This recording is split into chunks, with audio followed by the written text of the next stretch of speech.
ముందుగా ఏటీవీ న్యూస్కు స్వాగతం. ఆగస్టు 9వ తారీఖున ప్రపంచ ఆదివాసీ దినోత్సవం సందర్భంగా జూలూరుపాడు మండల వ్యాప్తంగా ఉన్న ఆదివాసులు మెయిన్ సెంటర్ నందు కొమరం భీం విగ్రహానికి పూలమాల వేసి ర్యాలీ తీశారు. అనంతరం ఇదే కార్యక్రమంలో ఆదివాసీ నాయకులు మాట్లాడుతూ పాటిస్తున్నటువంటి జాతి ఏదైనా ఉంటే అది ఆదివాసీ జాతి. ఆదివాసీ జాతి ప్రజలు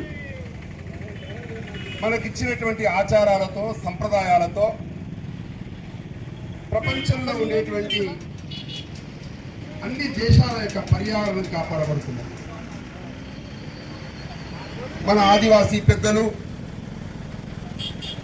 అట్లాగే విప్లవకారులు,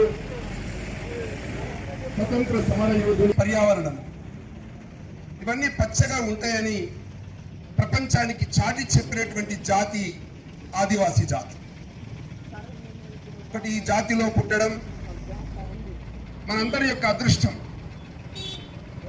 అయితే ఆశ్చర్యం ఏంటంటే ప్రపంచంలో 96 దేశాల్లో ఏ సంస్కృతి సంప్రదాయాల్ని పాటిస్తూ ప్రపంచంలో వచ్చేటువంటి నవతరానికి ప్రేరణాదాయకంగా, స్ఫూర్తిదాయకంగా ఈ జాతి నిలిచిందో అటువంటి జాతి యొక్క సంస్కృతిని, అటువంటి యొక్క జాతి యొక్క సంప్రదాయం ముఖ్యంగా అమెరికా, ఆస్ట్రేలియా, న్యూజిలాండ్, కెనడా లాంటి దేశాల్లో ఈ సంస్కృతి యొక్క మూలవాసుల్ని సుమారుగా 7,50,000 మందిని పుట్టన పెట్టుకున్నటువంటి శత్రువులు, ద్రోహుల కారణంగా మనకు 96 మిగతా దేశాల్లో చాలా వెనుకబడినటువంటి జాతిగా మన జాతి మిగిలిపోయింది.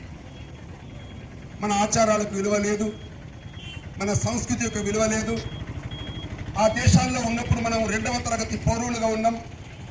చిన్న చిన్న కురుగ్రామాల్లో, అడవుల్లో బ్రతుకుతూ ప్రభుత్వం ఇచ్చేటువంటి పథకాలకి ఎటువంటి సౌకర్యాలు అందేటువంటి పరిస్థితి లేదు. అటువంటి పరిస్థితుల్లో ప్రపంచంలో